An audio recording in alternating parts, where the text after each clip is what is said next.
John loved his mornings. The sun would rise slowly over his quiet neighborhood, painting the streets with soft orange and pink. He would step outside, sip his coffee, and take a deep breath of the fresh morning air. Everything was peaceful, perfect. And then there was his Harley. His pride and joy. Shiny, powerful, and loud in the best way possible. Every detail of the bike told a story. He had worked hard, saved every penny, and fixed it with his own hands. To John, the Harley was more than just a bike. It was freedom. It was a reward for years of hard work. And it was untouchable. Nothing, he thought, could ever come between him and his Harley. But little did John know, today was not going to be peaceful. Today, his quiet neighborhood and calm life were about to be shaken. There was a storm coming, and it had a name, Karen. Not just any Karen, but the kind who would stop at nothing to get what she wanted. A crazy HOA Karen. And she had her eyes set on his Harley. It all started on an ordinary Tuesday. John was polishing his Harley in the driveway, humming a little tune, enjoying the warm sun. He didn't hear the soft footsteps approaching until a shadow fell across the bike. He looked up and saw her. Karen. She looked harmless at first, with her overly cheerful smile and her oversized sunglasses. But John had learned over the years that appearances could be deceiving. He waved politely. "Morning, Karen," he said, trying to keep his tone friendly. "Good morning, John," she said, too loud, too happy. "I see your Harley is looking amazing today." John smiled. "Thanks. She's my pride and joy." Karen nodded, but her eyes didn't match her smile. There was something cold in her gaze, something calculating.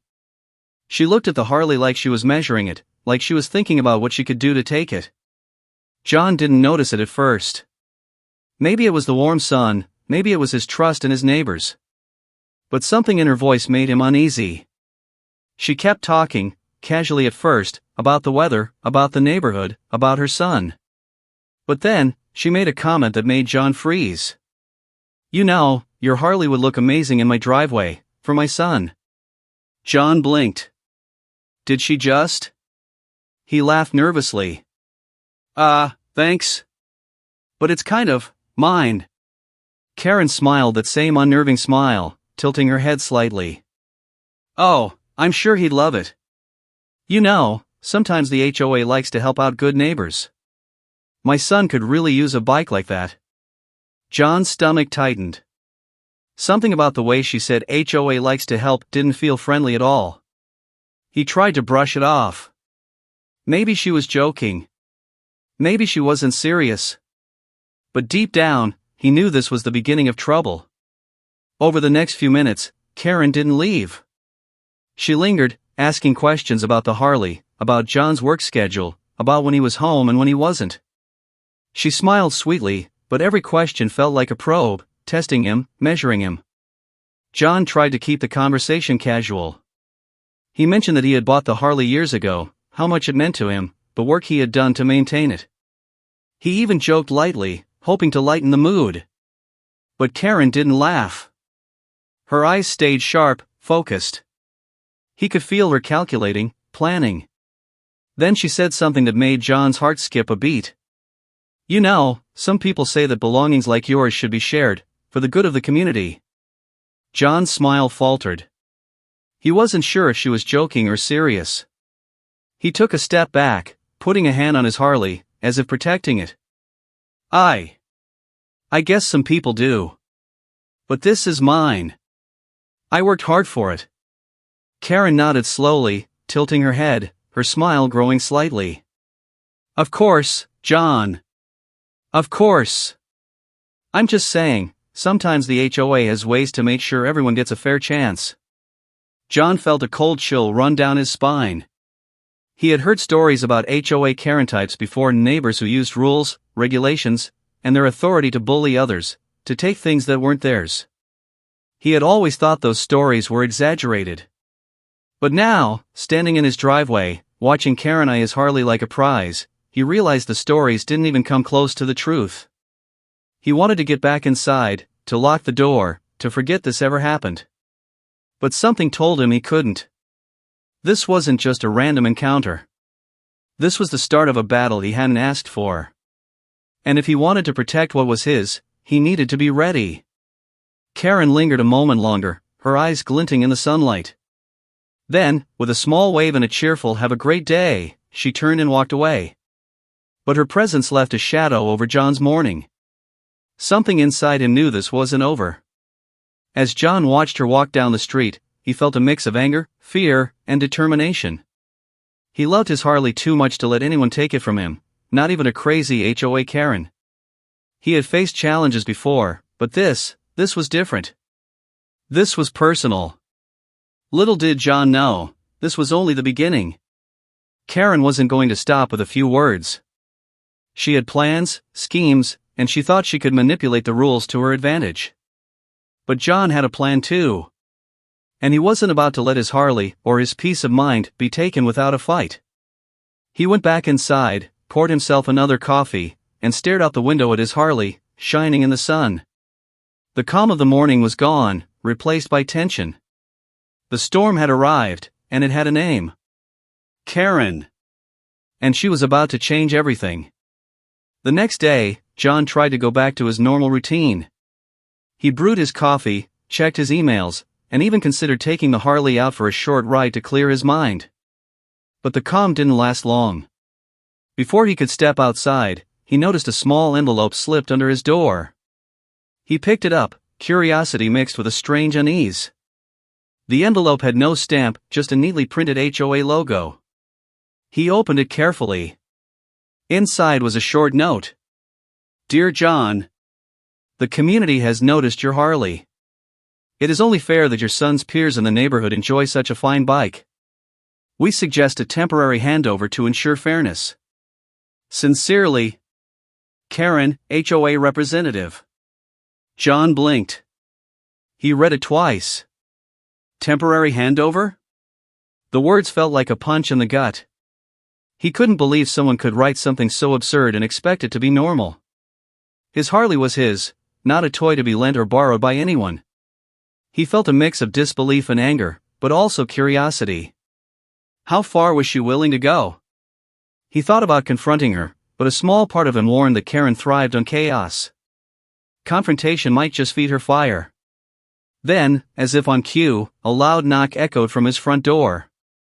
John froze. He wasn't expecting anyone. Slowly, he walked over and opened the door. And there she was. Karen, with that same unnerving smile. Only now, she had brought her son with her, a quiet boy, maybe 12 or 13, clutching a notebook and looking nervous. "Oh, good. You got my note," Karen exclaimed, stepping inside without waiting for an invitation. Her confidence was shocking. "I wanted to discuss how we can make this fair for everyone." John swallowed hard. He wanted to tell her to leave, to slam the door and lock it, but her presence filled the room like a storm cloud. Karen didn't just demand, she commanded. "John," she said sweetly, but with an edge that made John shiver, "my son would love to ride your Harley. Just for a little while, of course. The HOA will make sure it's completely safe." John shook his head, trying to keep calm. "Karen, it's not just a bike. It's mine. I can't."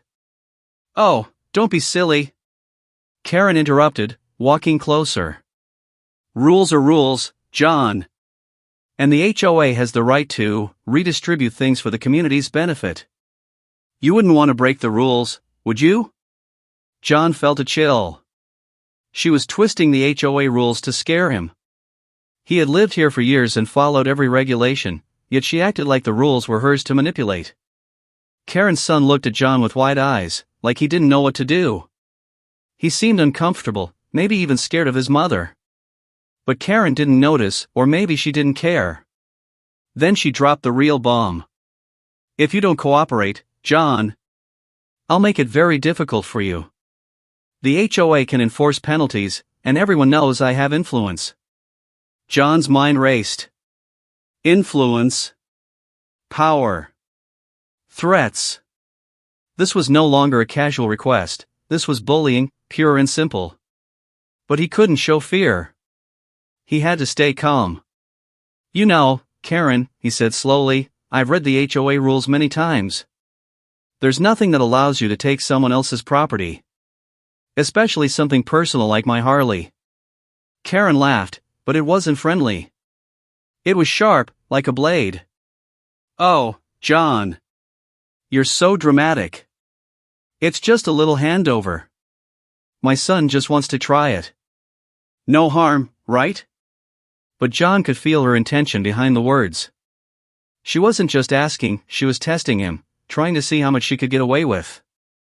He realized this wasn't going to stop with polite refusal. "Look, Karen," John said firmly, placing a hand on his Harley as if to shield it, "I'm not letting you take my bike. Not for your son. Not for anyone. And I'm ready to protect it if I have to." Karen's smile faltered for a fraction of a second. Then it returned, even sharper. "Oh, John, we'll see about that. Sometimes people think they're untouchable until the rules catch up to them." With that, she turned and left, her son trailing behind, silently looking guilty. The door slammed behind her, but the tension didn't leave the room. John could feel it in his chest, a tight knot of worry and determination. He knew one thing for certain: this was just the beginning of a long battle. Karen was not going to stop until she either got the Harley or found a way to make him miserable. And John realized he couldn't fight her alone, he needed advice, guidance, and maybe even legal backup. But for now, he took a deep breath, looked at his Harley gleaming in the driveway, and promised himself, no one, not even a crazy HOA Karen, was taking this from him. As he stared out the window at the street where she had disappeared, a small shiver ran down his spine. He didn't know what she would try next, but he knew one thing: the storm had begun, and it was only going to get worse. The next morning, John woke up to an unusual quiet. Too quiet. The kind of silence that makes you uneasy. Normally, his neighborhood hummed with life, dogs barking, sprinklers spraying, neighbors chatting, but today, it felt empty. He stepped outside, rubbing his eyes, and immediately noticed something strange. A small flyer was pinned to the community bulletin board by the entrance. The headline was bold, almost aggressive. "Neighborhood fairness starts with following rules." He frowned. Flipping it over, he saw a picture of a motorcycle. It looked a lot like his Harley. The flyer warned residents about the misuse of personal property and suggested that the HOA could intervene if certain rules weren't followed. At the bottom, a tiny note, courtesy of Karen, HOA representative. John's heart sank. She was going public. She wasn't just bothering him in private anymore, she was trying to pressure the entire neighborhood, trying to make it seem like he was doing something wrong.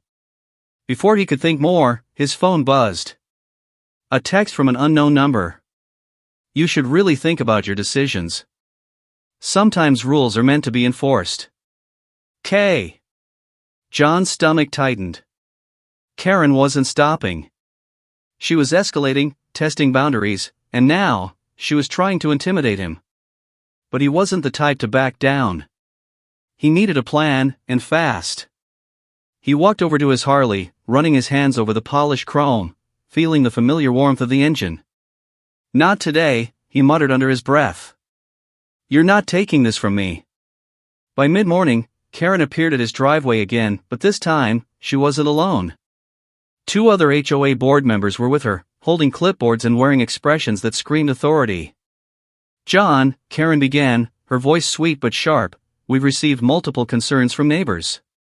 We think it's only fair that the Harley is temporarily reassigned to your son's peers. It's for community harmony." John blinked. Community harmony? That was a ridiculous excuse. His bike wasn't public property, it was his. But Karen had staged this like a formal meeting, trying to make it look official. "I think there's been a misunderstanding," John said calmly, keeping his voice steady. "The HOA rules do not allow personal property to be taken. My Harley belongs to me, not the community." Karen's eyes narrowed, but she didn't argue immediately. Instead, she leaned closer and whispered, loud enough for the others to hear, "You don't want this to get messy, John." John held her gaze. He didn't flinch. Inside, he felt a mix of fear and determination, but he refused to show it. He knew Karen thrived on fear. If he reacted with anger or panic, she would use it against him. Instead, he smiled lightly. Messy? I think things get messy when people try to take what isn't theirs. But I'm happy to follow the rules. Maybe it's time we bring in someone who knows them better. Karen stiffened, realizing he wasn't intimidated. That small slip of hesitation was enough to make her scowl. She muttered something under her breath, then turned and stormed off, her companions trailing behind. John watched them go, but he knew the battle wasn't over. This was just the first real confrontation. Karen had escalated, trying to involve the whole HOA, trying to intimidate him into submission. But John had something she didn't: calm, clarity, and the law on his side. He went inside, sat at his desk, and pulled out his laptop. He started reviewing state HOA rules and property laws, jotting down notes, preparing for the next move. He realized Karen didn't understand one critical thing: he wasn't going to fight her alone in her playground of power. He was going to fight smart. By late afternoon, John received another text from Karen. You can ignore us, but the neighborhood is watching. Make the wrong move, and it will cost you. John smiled, showing the phone to his cat, Mr. Whiskers. She really thinks she can scare me, he said aloud. But she doesn't know me. And in that moment, John made a decision. He wasn't just going to defend his Harley, he was going to teach Karen a lesson she would never forget. The quiet determination in him was dangerous. Karen had underestimated him, thinking that intimidation would work. But John had something stronger than threats or rules. He had preparation, patience, and a refusal to back down. As the sun set, casting long shadows over the driveway in Harley, John stepped outside one last time for the day. He ran his hand over the bike, feeling its power, its weight, and the story it held. He knew Karen's next move would come soon. And when it did, he would be ready. Because this wasn't just about a bike. This was about standing up to someone who thought rules and power could take what wasn't theirs. And John wasn't about to let a crazy HOA Karen win. John had thought he knew what Karen was capable of. He had dealt with her texts, her flyers, and her public intimidation. But today, she surprised him. She didn't show up at the door, didn't send a message. She was silent, sneaky, and that made her far more dangerous. It started when John noticed his driveway gate slightly open. He knew he had closed it the night before. His heart skipped a beat. Slowly, he approached, trying not to panic. Then he saw it, a small note, taped to his Harley. It was short, simple, and chilling. We're just watching. Be careful, John. No signature. No explanation. Just a warning. John's hands tightened around the paper. Karen was escalating. She was no longer asking or threatening openly. She was trying to make him paranoid, make him feel unsafe in his own home. He stepped back and looked around. Everything seemed normal. The neighbors were busy in their yards, the street quiet. But the feeling of being watched didn't leave him. He realized Karen had turned this into a psychological game. Then, mid-morning, his neighbor knocked on the door. John! I don't know if you saw this, the neighbor said nervously, but Karen asked me if she could park near your driveway today, for community reasons. She said it's urgent. John felt his blood boil. Karen was trying to create a presence near his property, probably to intimidate him further or make it easier to claim the Harley. But this time, he wasn't going to wait for things to happen. He pulled out his phone and dialed the state attorney. Hi, I need advice, John said calmly, explaining the situation, the notes, the flyers, the HOA threats, the trespassing attempts. He described Karen's manipulations in detail. The attorney's voice was calm but firm. John, from what you describe, this is harassment and intimidation. You have every right to protect your property. Document everything, take photos, and do not engage with her directly. Let the law handle this. John felt a wave of relief. Finally, he had back up a professional who understood the law and could stand in his corner. But he also knew Karen wouldn't stop. People like her didn't give up when cornered. They escalated. Sure enough, by the afternoon, Karen made her next move. This time, she didn't come alone.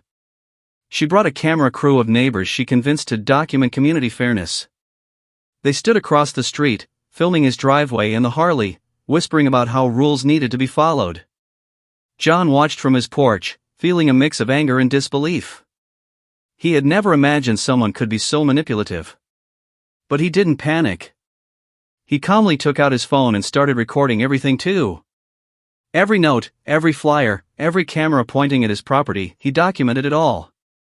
Karen noticed him recording and gave a small smirk, like she had expected this. But John didn't care about her smirk. He knew proof was power. If she tried to take his bike, he would have evidence. Solid evidence. As the sun dipped lower, casting long shadows across the driveway, John felt a strange mix of tension and readiness. Karen had escalated beyond simple threats. She was sneaky, manipulative, and relentless. But John had preparation, calm, and legal support. He looked at his Harley, shining in the sunset light, and whispered, "Not today, Karen. Not ever." And deep inside, he knew the next confrontation would be the biggest test yet. Karen wasn't going to back down, and neither was he. The neighborhood watched from a distance, curious and uneasy. But only John knew the truth. This wasn't just about a bike. This was a battle of wits, courage, and endurance. Karen might have started the game, but John was ready to finish it on his terms. John had been cautious all week. He documented every note, every flyer, every suspicious glance from Karen. He stayed calm, followed the attorney's advice, and never confronted her directly. He thought he was ready for anything. But nothing could have prepared him for what happened next. It was a Friday morning. The sky was gray, the kind of dull light that makes shadows stretch and bend. John stepped outside, ready to enjoy a short ride on his Harley, trying to clear his mind. But something felt off. The air was too quiet, too still. And then he saw it. Karen had parked her car directly in front of his driveway. Not just her car, inside, her son was sitting, watching the Harley through the windshield. Karen herself was leaning against the car, arms crossed, smirking. "You didn't think you could ignore me, did you, John?" she called, loud enough for neighbors to hear. "Rules are rules, and the HOA is watching. My son deserves this bike, and you know it." John froze for a moment. This was crossing the line. Blocking his driveway, staring at his property like it belonged to her, this was harassment, plain and simple. He took a deep breath, keeping his tone calm. "Karen, you need to move your car. You're trespassing. I've documented everything, and the state attorney is ready if this continues." Karen laughed, sharp and high-pitched, but it was empty. "Oh, John, always so dramatic. I'm just making it fair. My son wants a ride. Surely you can be generous for the community?" John clenched his fists, resisting the urge to yell. Inside, he was furious. But he knew anger would play into her hands. He reached for his phone and started filming. Every detail, her smirk, the car blocking his driveway, her son's nervous glance, went on record. Then Karen did something even bolder. She stepped closer, pretending to measure the Harley. Her fingers brushed the handlebar, just enough to make John flinch. She grinned. "You're making this too difficult, John.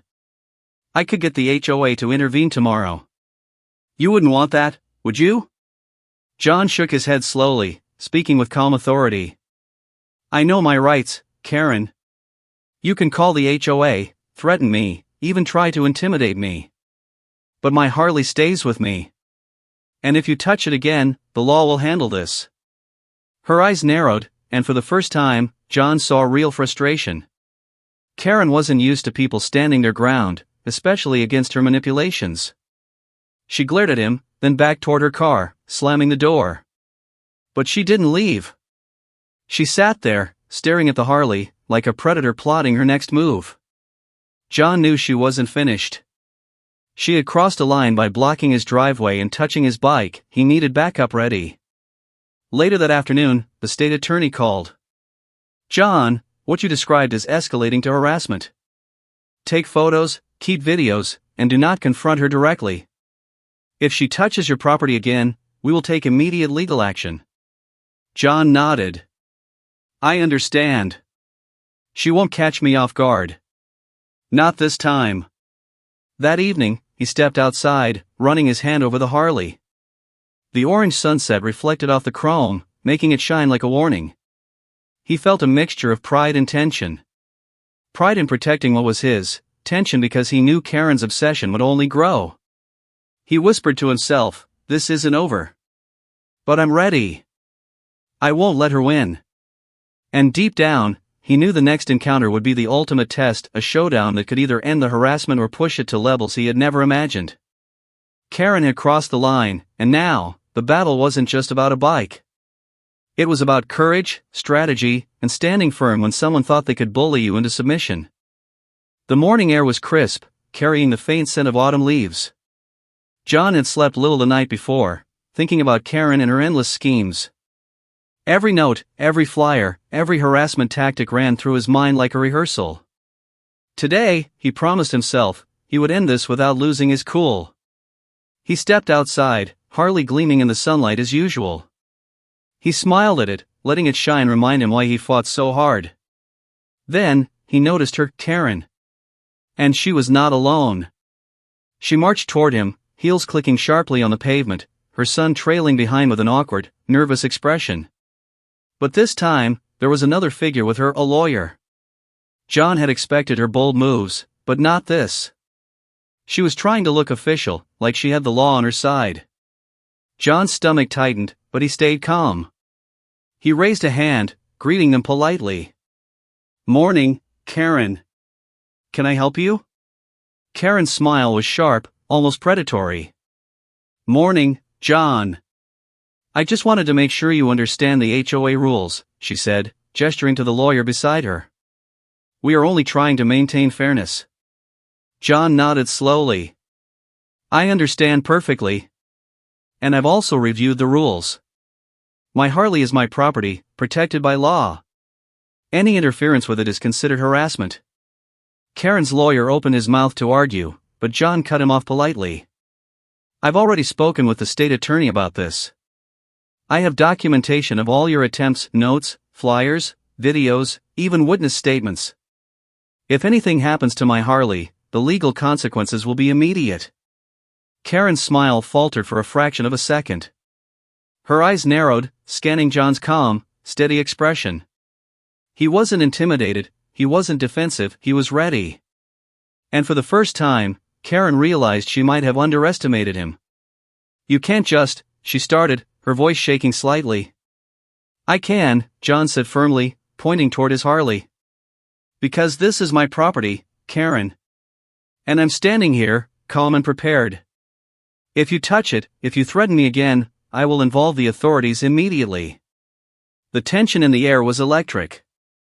Neighbors peeked from their windows, sensing the drama. Karen's son shifted uncomfortably, clearly aware that this confrontation had gone too far. Karen took a deep breath, trying to regain her composure. "Fine, John. Maybe we can find another solution. Just consider the community." John shook his head. "I have considered it. My Harley is not for redistribution, not for anyone. The community doesn't get my property. I follow the rules, and I expect the same from you." For the first time, Karen's smile disappeared completely. She glanced at her lawyer, realizing that John's preparation, state attorney, documentation, calm authority was impenetrable. With a frustrated huff, she turned and walked away, her son trailing behind silently. The lawyer lingered a moment, as if contemplating a final argument, then shrugged and followed. John watched them leave, feeling a wave of relief wash over him. The showdown was over, at least for now.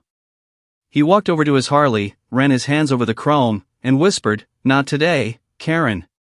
Not ever." The street returned to its quiet rhythm. Leaves rustled in the breeze, birds chirped in the distance, and John finally let himself breathe. He had faced the storm, stood his ground, and proven that calm, preparation, and knowledge of the law could defeat even the boldest bully. But he knew this story would stay with him. Karen had been relentless, and others might try similar tactics.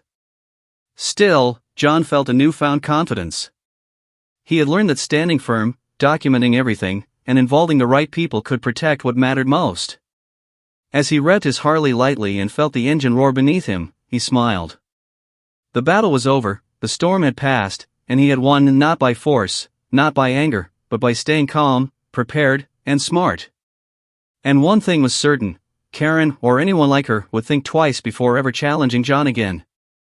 The neighborhood was quiet again.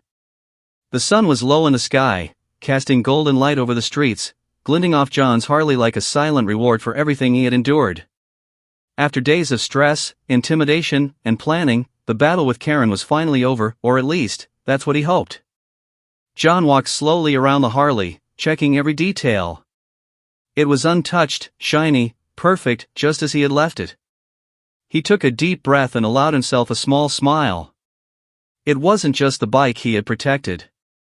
It was his peace of mind, his sense of security, and his ability to stand firm. He thought back to Karen, the notes, the flyers, the blocked driveway, the sly manipulations. She had tried everything: public pressure, psychological tricks, even bringing in a lawyer, but none of it worked. Why? Because John stayed calm, smart, and prepared. He hadn't let anger control him, and he hadn't let fear win. Later that evening, he received a short message from the HOA official this time. Dear Mr. John, after reviewing the complaints in your documentation, we find no violation on your part. The matter is closed. John read it twice. A small laugh escaped him. The rules, the law, and preparation had won. Karen's schemes had failed. He leaned back against his Harley and thought about the lessons he had learned. Stay calm under pressure. Document everything. Know your rights. Never let bullies manipulate you. But even as he felt relief, a small part of him smirked at the absurdity of it all. Karen, the self-proclaimed protector of community fairness, had spent days trying to take his bike.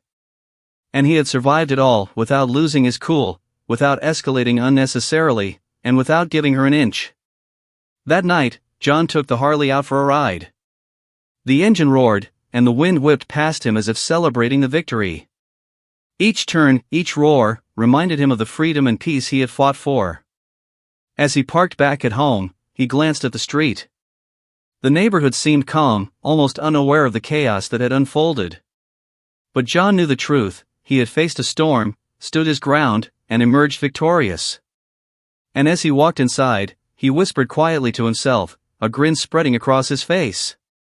No one, and I mean no one, ever messes with my Harley. Not Karen. Not anyone. In that moment, John realized something more than just victory.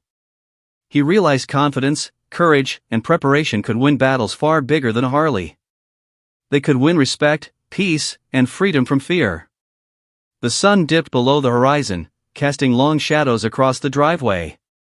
The Harley gleamed softly in the fading light, a silent reminder of a battle fought smart, a storm weathered, and a bully defeated without losing integrity. And somewhere, just maybe, Karen was reconsidering her next move. But it didn't matter. John had learned the most important lesson: stay calm, stay prepared, and never let anyone take what's yours without a fight, but a smart one. The street was quiet. The Harley shone. And John, finally, felt a deep, satisfying sense of peace.